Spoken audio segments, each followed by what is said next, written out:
Assalamualaikum warahmatullahi wabarakatuh. Kembali lagi dan selamat datang di channel Sedulur Pitu.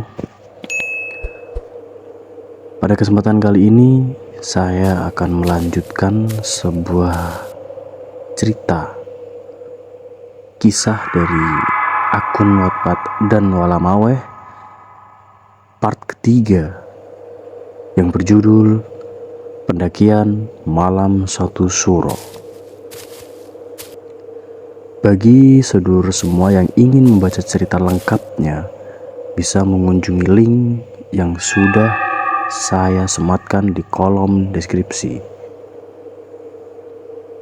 Seperti apa untuk kelanjutan cerita Pendakian Malam Satu Suro part 3 kali ini? Langsung saja kita menuju ke ceritanya. Makhluk hitam berbulu. Tubuhnya kembali merosot beberapa meter, tapi untungnya ada sebuah akar yang berukuran lebih besar sehingga ia bisa kembali berpegangan pada akar tersebut. Sementara di atas, Agung sedang mengeluarkan tali karmentel dari dalam carriernya dan langsung ia ikat pada sebuah pohon. Dengan berani, ia langsung menuruni jurang tersebut menggunakan tali yang ia ikatkan pada badannya. "Tahan, Jak," ujar Agung yang melihat raut wajah Jaka mulai memerah karena menahan tubuhnya yang hanya bertumpu pada akar pohon. Firman dan Randy masih menunggu di atas dengan harap cemas. Dengan susah payah, Agung membawa Jaka menaiki tebing tersebut. Randy yang melihat Agung dan Jaka semakin dekat segera meraih tangan Jaka dan menariknya hingga ke atas. Didudukkannya Jaka di pinggir jalur. Jaka masih syok dan belum banyak bicara. Untungnya Jaka memakai celana panjang dan jaket yang lumayan tebal, jadi tubuhnya tidak banyak tergores akar pohon. Hanya saja pergelangan kakinya terkilir dan pelipisnya mengeluarkan sedikit darah karena tergores ranting pohon. Dengan sigap Firman membantu melepaskan sebelah sepatu Jaka di bagian kakinya yang terkilir. Kemudian ia mengoleskan balsem dan sedikit memijat kakinya. Harap-harap rasa sakitnya bisa berkurang.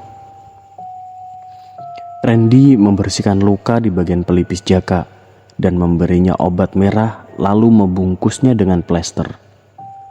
Beruntung, mereka selalu membawa obat-obatan yang lumayan lengkap. Takut hal-hal semacam ini terjadi. "Kenapa lu bisa jatuh, Jak?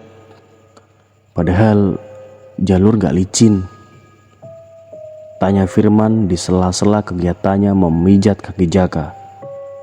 "Gua juga gak tahu, Man." Hanya itu yang bisa ia jawab.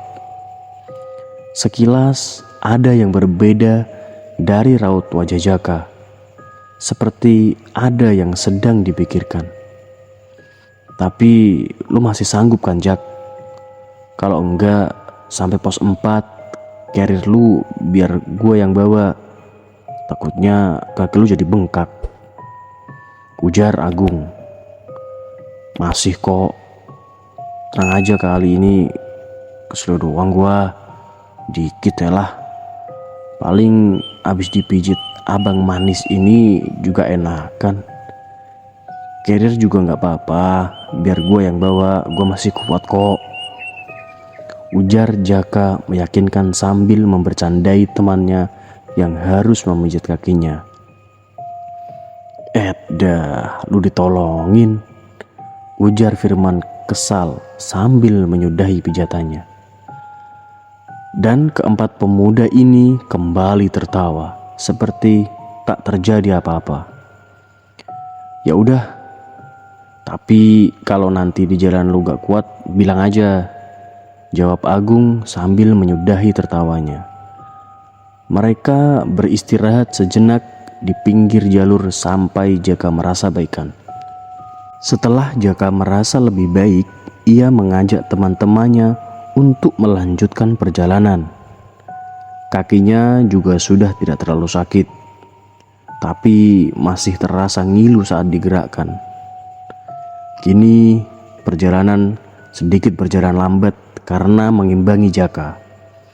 Rencana awal mereka ingin sampai di jam 4 sore untuk beristirahat dan menikmati sunset. Tapi melihat keadaan Jaka yang berjalan dengan kaki terkilir, sepertinya akan mengulur waktu. Agung melihat jam di pergelangan tangannya dan waktu menunjukkan pukul 15:20. Jika perjalanan normal, seharusnya mereka sudah sampai di pos 4. Setelah kejadian terperosok ke jurang, Jaka terlihat lebih pendiam dari sebelumnya, tidak seperti biasanya. Saat berjalan pun ia hanya menunduk dan sesekali menimpali celotehan Firman dan Randy. Mereka bertiga yang merasakan perubahan itu hanya berpikir bahwa Jaka hanya masih syok dengan kejadian tadi. Mereka harus menyusuri jalan yang kini berubah menjadi turun naik. Sesekali Jaka meminta untuk beristirahat. Hampir 1 jam mereka berjalan, tapi belum juga sampai di pos 4. Sampai akhirnya mereka menemukan sebuah percabangan jalur. Agung yang berjalan paling depan lalu berhenti di depan percabangan tersebut. Kenapa ada percabangan? Padahal di peta kita hanya perlu lurus untuk sampai di pos 4. Sedangkan di sini jalurnya berbelok ke kiri ke kanan. Ternyata Agung kebingungan. Iya ya, mana gak ada petunjuknya sama sekali. Timpal Randy. Coba gue cek dulu ke kiri. Nanti kalau jalurnya semakin lebar berarti ke sini, ujar Firman. Ia berlalu ke arah kiri jalur untuk memastikan. Sedangkan Jaka lebih memilih duduk di pinggir jalur untuk mengistirahatkan kakinya. Firman terus menyusuri jalur yang semakin lama semakin sempit. Tangannya mengibas-ngibas tumbuhan liar yang menghalangi jalannya. Kayaknya bukan ini jalurnya. Masa makin jauh makin sempit, makin gelap pula, gumamnya dalam hati. Hingga ia berhenti saat matanya tertuju pada makhluk hitam berbulu. Ukurannya sangat besar, dengan tinggi kurang lebih 4 meter. Makhluk tersebut berdiri tepat di tengah jalur. Matanya merah serta kukunya hitam dan panjang. Jarak mereka hanya berkisar 10 meter. Astagfirullah, ujar Firman yang kaget bukan kepala. Tubuhnya mematung, untuk sekedar melangkah pun ia tak sanggup. Ia terus membaca doa yang ia bisa di dalam hati. Makhluk tersebut mulai berjalan mendekat ke arah Firman. Entah kekuatan dari mana, akhirnya kakinya bisa digerakkan dan secepat mungkin ia segera berlari tunggang langgang. Dalam pikirannya hanya ingin segera sampai di percabangan jalur, tempat di mana teman-temannya menunggu. Sesekali ia menoleh ke belakang untuk memastikan makhluk tersebut telah hilang. Namun sayangnya makhluk itu masih mengejarnya. Karena tubuhnya yang tinggi, tak perlu waktu lama baginya untuk mengejar Firman. Firman kewalahan dengan kejaran makhluk hitam berbulu tersebut. Entah kenapa rasanya sudah jauh ia berlari, tapi tidak sampai di percabangan jalur. Padahal seingatnya saat ia berniat mengecek jalur, ia hanya berjalan kurang lebih 300 meter. Kedebuk! Firman tak sengaja menginjak batu dan tersungkur ke tanah. Sontak ia menoleh ke belakang. Kini jarak mereka hanya tinggal beberapa meter. Di situ Firman hanya bisa pasrah. Keringat sebesar biji-biji jagung kini memenuhi wajahnya. Dia memejamkan matanya dan membaca doa. Saat-saat seperti itu, mendadak semua hafalan doanya menghilang entah kemana. Yang ia ingat hanya doa makan dan doa tidur. Makhluk tersebut berteriak sembari menjauh dari hadapannya. Hah? Apa dia takut gua makan kali? Gumam Firman, mengingat hanya doa makan yang ia baca dari tadi. Tak ingin berlama-lama dia di sana, ia segera bangun dan berlari menuju percabangan jalur. Untungnya, saat ia merasa jarak yang ditempuh tidak jauh, dari kejauhan sudah terlihat ketiga temannya. Ada sedikit rasa tenang di hatinya. Man, lu kenapa? Lu lihat apa? Kenapa muka lu pucat gitu? Tanya Agung menghampiri Firman. Gua lihat sesuatu, jawabnya dengan raut wajah ketakutan. Gua gak bisa bilang sekarang, tambahnya lagi. Mereka bertiga mengerti apa maksud Firman.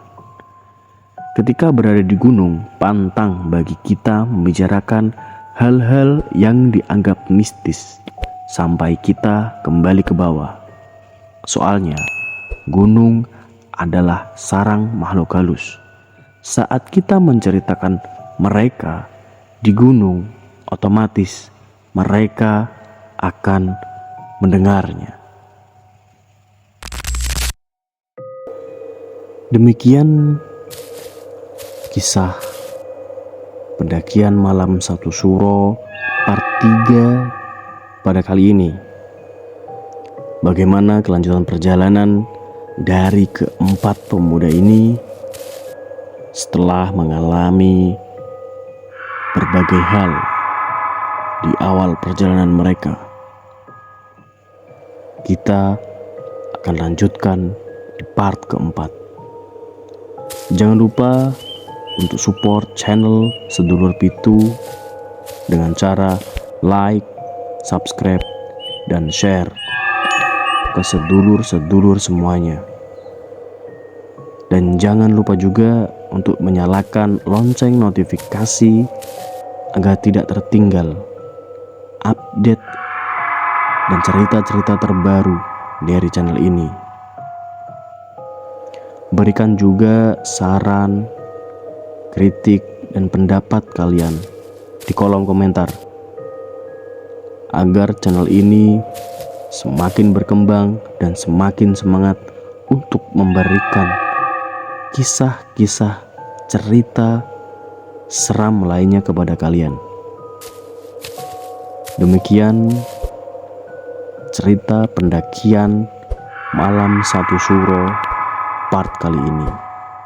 Assalamualaikum warahmatullahi wabarakatuh.